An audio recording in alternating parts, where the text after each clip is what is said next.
I also meant to say on behalf of the International Media Fraternity, which the Universal Peace Federation set up, and a tribute to Peter Zurich, who I'm sure would have loved to have been here. Sure. Thank you. Massive piece.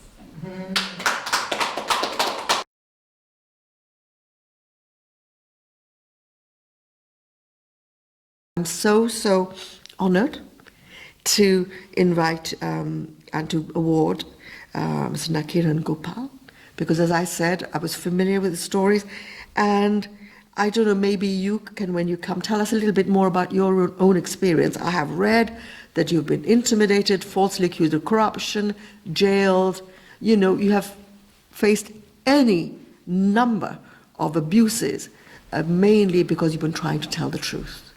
And I think you are a valuable, valuable member of society, a role model for young journalists and for journalists around the world. So I am delighted to meet you and to know that I'll be helping to honour you and your example.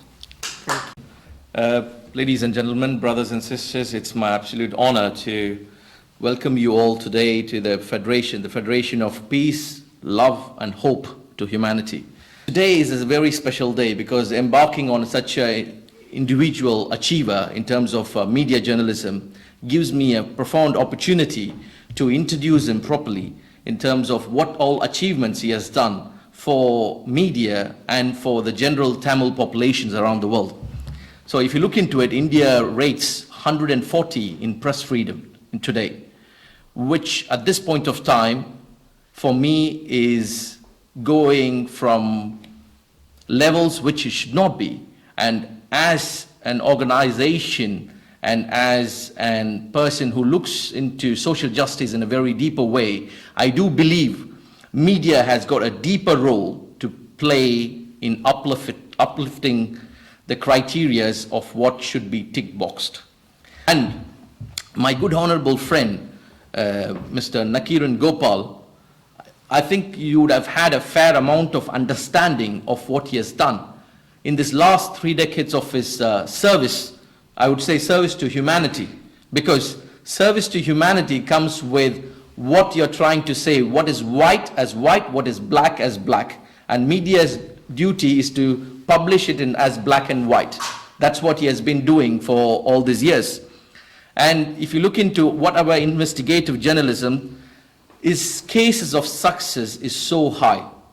He has been battling with drug issues, which has happened. He has published about them deeply in India, which has happened. He has went and interviewed, of course, what he has been famous for, which is with the tough fights with the chief ministers of Tamil Nadu, okay, having a neutral stand all the way through, then interviewing the famous bandit Veerappan, of course, and the other things which he had a tough fight, trying to secure a position for victory for all the journalists. Say, for example, his landmark victories in favor of media freedom in India is absolutely astounding. I wish everyone can compare that kind of success rate in journalism, trying to give a voice for the voiceless people, trying to promote the idea of social justice.